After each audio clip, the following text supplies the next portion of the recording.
Hey, it's Mark coming to you from Baker's Green Acres. Again, it's later in the day, and I have had some things that I've been thinking about that I got to share. I think they're time critical. Um, First of all, Caesar McGee, the little pig, it was 2.5 years old, 30 pounds, had little 4-inch legs on it, could not navigate in the snow, absolutely impossible. So the animal was on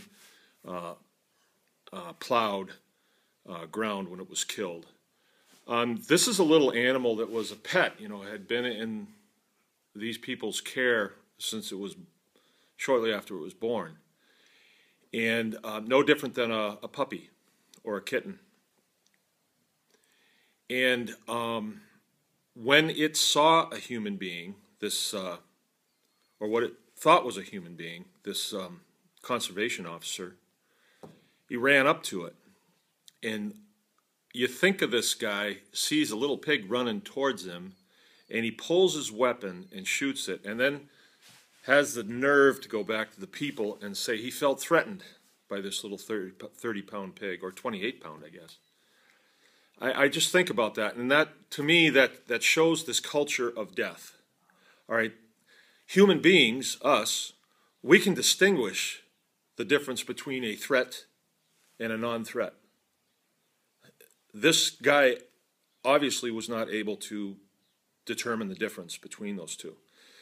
And why this is important, like I said before, these are your constitutional rights, but if this is allowed to go on, none of your animals are safe anymore. I kind of liken this to terrorism. Now when you see a conservation officer, the thought in your mind is that this guy might shoot one of my animals just because he feels threatened in this whole thing. And it conjures up a lot of thoughts in your mind. It really does. But I want to caution all of us today to put in our mind that we are human beings.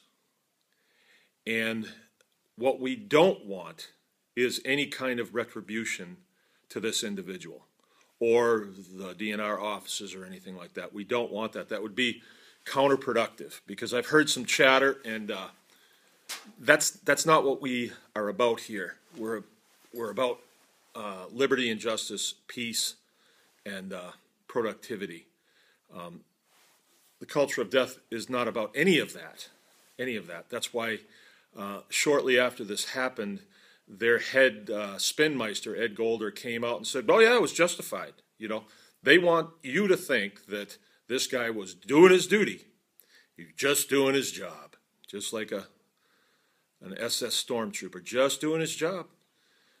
So the course of action on this is yet to come. We're still thinking about that, but we definitely have ideas and where to go with this and who is to take this on.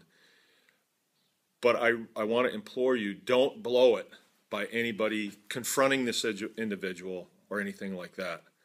I'm sure that he knows that he is hanging out there right now, and his act of total callousness towards a weaker being on this planet is not taken very lightly.